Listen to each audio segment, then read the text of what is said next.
Hello, I'm Hiripitiage Harshana Madhubasha, 30 years young Sri Lankan. I dream. I dream of a tomorrow.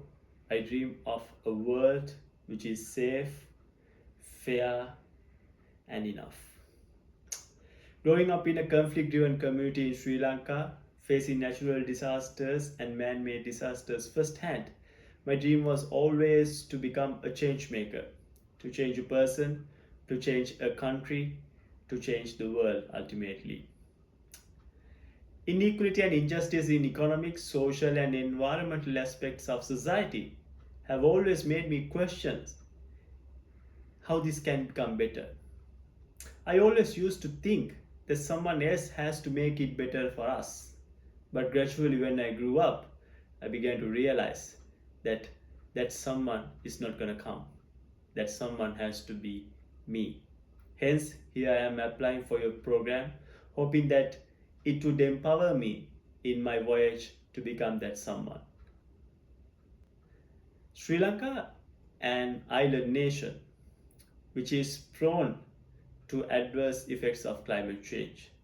One of the most pressing issues, in my opinion, that Sri Lanka faces right now is rising sea levels.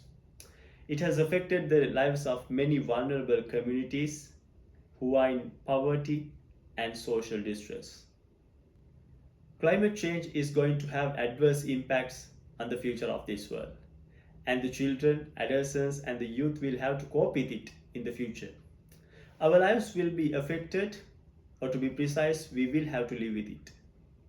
Hence, it is vital that the parties that are affected and will be affected are aware of it and taking part in the policy making process and implementing stages of decisions related to climate action. I believe COP30 will be instrumental in taking vulnerable and indigenous community voices into consideration and reinforcing the agreed mechanisms on climate justice, in which delegates like us from the global south could make a valuable contribution to the outcome. If I get the chance to attend the COP30 in person, I will try to bring the attention towards necessity of climate justice to the global south, especially in their efforts to develop themselves at least to afford the basic needs. I will be able to contribute as a policymaker and an academic by sharing the knowledge and real life experiences of vulnerable communities. By participating in this program, I will be able to approach both policymakers on the top and the communities at the grassroots level in Sri Lanka and internationally, through which I will try to bridge the gap between policymakers and the grassroots level and to raise the awareness on equitable climate actions.